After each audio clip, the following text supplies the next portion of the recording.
Bonjour à tous et à tous, bienvenue sur la chaîne Phenomenal Catch.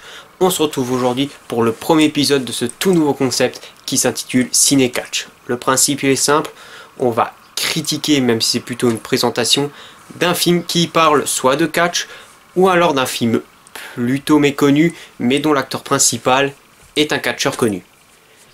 C'est-à-dire qu'on parlera pas des Fast and Furious.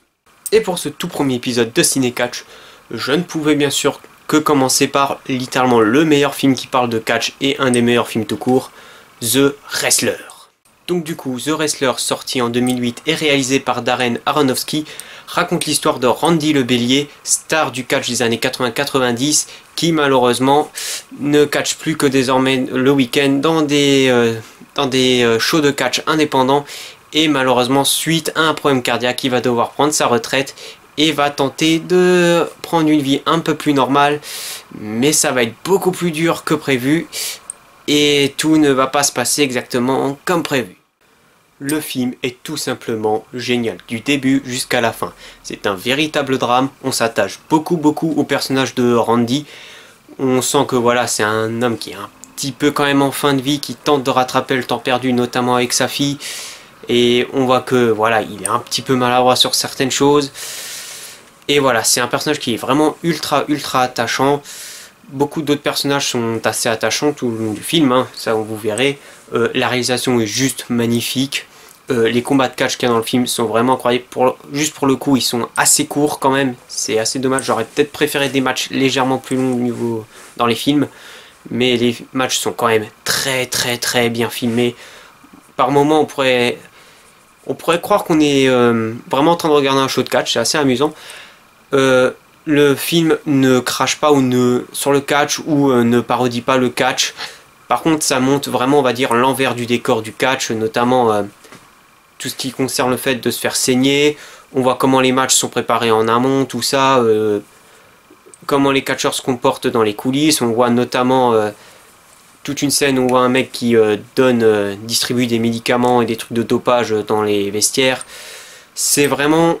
On dévoile vraiment un peu la face sombre du catch, mais sans pour autant cracher sur le catch ou ridiculiser le catch. Ça, je trouve que ça, c'est juste génial. Le seul petit point négatif que je pourrais trouver à ce film, hormis peut-être que les matchs sont légèrement un peu courts, c'est que certains acteurs surjouent légèrement un peu, mais bon, ce sont des acteurs assez secondaires dans le film, donc ce n'est pas trop grave et ça ne gâche pas, je veux dire, le visionnage du film. Au passage, si jamais vous êtes fan de catch, vous pouvez remarquer quelques petits clins d'œil, notamment à des vieilles figurines de catch ou des jeux vidéo. C'est assez stylé, mais il faut être quand même fan de catch pour comprendre certaines petites références. Comme je le disais, le film est réalisé par Darren Aronofsky, qui est notamment connu pour avoir réalisé ce chef-d'œuvre qu'est Requiem for a Dream. On ressent beaucoup sa patte tout au niveau du film, surtout le fait que voilà, c'est plus une descente aux enfers qu'autre chose, ce qui est quelque chose qui est assez récurrent quand même dans ces films. On peut trouver dans le rôle principal Mickey Rourke, qui à l'époque faisait son grand comeback dans l'histoire du cinéma, lui qui était une star des années 80 et qui avait une chute drastique dans les années 90. On peut également citer la présence de Marisa Tomei, qui est notamment connue pour avoir joué Tante May dans les derniers Spider-Man, ou encore Evan Rachel Wood pour avoir joué dans le film 13. On peut également voir dans le film de vrais catcheurs, tous n'étaient à l'époque pas très connus. On peut citer notamment Jay Little, actuellement chez AEW, ou encore un tout jeune Claudio Castagnoli, plus connu sous le nom de Cesaro à la WWE, qui est aussi actuellement du côté de chez AEW. On peut aussi citer le Blue Meanie, ancien catcheur de la WWE et ECW, ou encore un tout jeune R-Truth. Ouais, R-Truth.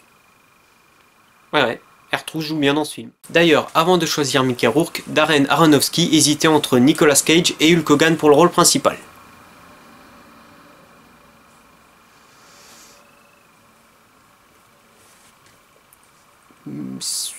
Pas un choix qui m'aurait dérangé, mais on va quand même pas se mentir, Mickey Rourke était quand même plus adapté pour ce rôle. On peut également noter que certains matchs du film se déroulent dans de vraies fédérations de catch, notamment la CZW ou Ring of Honor. On peut également entendre dans le film un moment le titre Sweet Child O' Mine des Guns N' Roses, et il faut savoir que le chanteur des Guns, Axl Rose, a donné gratuitement les droits de cette chanson pour l'utilisation du film, lui qui est un ami de Mickey Rourke. Sachez également que Bruce Springsteen a également sorti un titre inédit pour ce film intitulé tout simplement The Wrestler.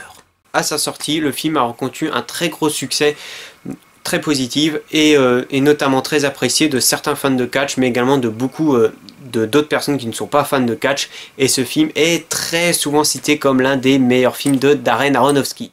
Du coup, c'est tout pour ce premier épisode de Ciné Catch. Alors, n'hésitez pas à me dire en commentaire, selon vous, ce que je devrais améliorer. Est-ce que je devrais détailler plus l'histoire? Est-ce que je devrais faire plutôt une section également spoil pour plus détailler mon avis global sur le film?